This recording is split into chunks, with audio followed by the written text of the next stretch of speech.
always been keen on the sons of Tappet. You know, we've done well with him. You know, he's broken out quite well. He's a beautiful mover, potentially a really nice two-turn horse going forward. We're really kind of very fond of him. We bought the Tappert filly out of the Blue Eyes in the Rain filly at the Keeneland sale. What we really liked about her was obviously her physique. We liked the way she moved, and we just fell in love with her from the start, really. Tappert, standing at Gainesway. Hi, everybody. Welcome to Kentucky Derby Prep Recap. I'm Dan Illman along with Mike Beer. Our coverage is presented by Gainesway. We're going to take a look back at the Santa Anita Derby. 3 top 3-year-olds hoping to make their final prep for the first Saturday in May at Churchill Downs. We break from the gate. Forbidden Kingdom is so impressive in winning the San Felipe on the lead. Well, he's going to go to the lead one more time, Mike. Messier, also very impressive, winning the Robert B. Lewis, is not going to let him get too far away. Yeah, even the winner of this race, Taiba, the second-time starter, he's going to make sure that he stays within range also, Dan. Forbidden Kingdom goes another, really solid clip in here.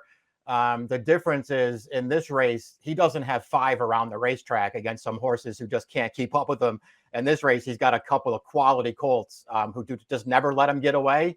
And once they come for him around that final turn, he really has no response. He tired very badly after the race. It was reported he came down with a throat ulcer. It looks like he is not going to Kentucky for the Derby. They might focus on shorter distance races. As for Messier, who was so impressive winning the Robert B. Lewis, both he and Taiba were making their first starts for Tim Yaktine. Of course, in order to gain Kentucky Derby points, they had to be transferred away from the Baffert barn. Was he stuck in sort of a situation where he was in between a rock and a hard place? He's chasing a very fast horse through fast fractions. He feels that's the horse to beat and doesn't want to let that horse get away too much. But in that situation, didn't Taiba get the best of it from a trip standpoint?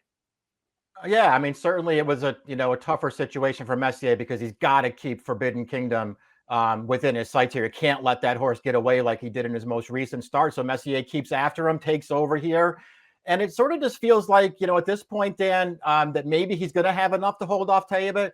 He can't do it. Taiba just happens to be a really good horse who runs a really big race here. I feel like Messier ran a pretty big race in his own right. He's only second best at the end, but you can just see the distance he's putting on the rest of these horses, Dan, and just doing all that chasing after a pretty strong pace early, it probably compromised him a bit. And now let's talk about the star of the show, Taiba, the winner of this race. He was 4-1, but boy, his career debut was at 6 furlongs back on March the 5th. He won that race with a 103 Beyer speed figure for Baffert. They tested him here, obviously, not only against 2 of the better 3-year-olds in the country, Messier and Forbidden Kingdom, but stretching out from 6 furlongs to 1 1/8 in his first start against winners, in only his second lifetime start, Lasix off. He won this race very, very nicely. He got a 102 Beyer speed figure. He's going to get bet in the Kentucky Derby, despite the fact he's only raced twice. Yeah, I mean, listen, there's a real argument to be made based on what we've seen. And there's some good 3-year-old colts out there. This might be the most talented colt of this generation, Dan. He's been super impressive in both of his starts. They're just asking a lot of him.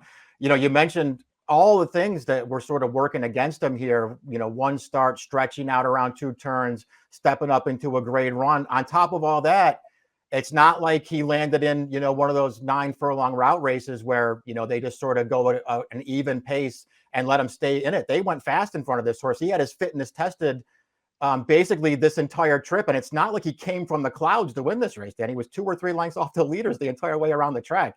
This horse was super on Saturday. And for a horse that was a pace-pressing winner in his career debut, he showed the ability to sit off other horses and pass them when the time came. Mike Smith looks like he has another quality Derby mount. Let's take a closer look at Taiba. This horse sold for $1.7 million as a 2-year-old in training. Zaydan Racing Stable won this race last year with Medina Spirit before, of course, the horse was disqualified due to the medication positive. A son of gun runner. It seems like all these gun runners can run, Mike. And Taiba, the way he finished up at 1 1/8, you'd have to think 1 1/4 is within his scope. It's just that now in the Kentucky Derby, he's not going to be facing 5 horses. He's going to be facing 19 others. It'll be interesting to see how he ships, and it'll be interesting to see if the inexperience catches up with him. Yeah, they look at it. If they're going to press on with this horse of the Derby, and I'm sure they are, they're just asking a lot of this horse again, to go into a race like that. I'm not saying he's not talented enough to win it, because he certainly seems like he is, but it's still, no matter how talented you are, boy, it's really tough to win a race like the Derby in just your third career start. I mean, I guess the closest parallel that you can come up with, at least recently, Dan, is one of another Baffert horse, Justify, right? I mean, he got off to a very late start as well. The Santa Anita Derby that he won wasn't his second start, but it was his third start. And then he went on, of course, to win Derby, Preakness, Belmont, and his career was over in the beginning of June. Lightly raced, yes. Talented, absolutely. 2 starts, Beyer speed figures of 103, 102. He'll be going into the Kentucky Derby as one of, if not the fastest horse on the way in. Let's take a look at the prices, and let's talk a little bit about Messier, Mike, because I thought he ran very well in this race. Unfortunately, he is lost in the shadow of his stablemate Taba, who got all of the headlines, and deservedly so. Messier, we know, can run fast races. This is his second consecutive very fast race. I don't think he has to be in pace pressing mode to win. Maybe he shows up at Churchill Downs and he'll be the other Yakteen. Yeah, it may play out that way, Dan. I think he's still going to get the respect he deserves in Kentucky. But maybe this does help his price a little bit. This is a horse who, basically he's lost two of his last 3 races, Dan. And it's hard for me anyway, when you go back and look at the Los Al Futurity that he lost as a 2-year-old. It's hard to find an excuse for that race unless you're just saying he doesn't like that track at Los Al. But other than that, this horse has just been really good in all of his starts. And I'm with you. He's not, and if they go to the Derby with this horse, he's not going to have to chase the pace. And they can sit a little bit with this horse and then make their run. He's going to be a very, very dangerous horse the first Saturday in May.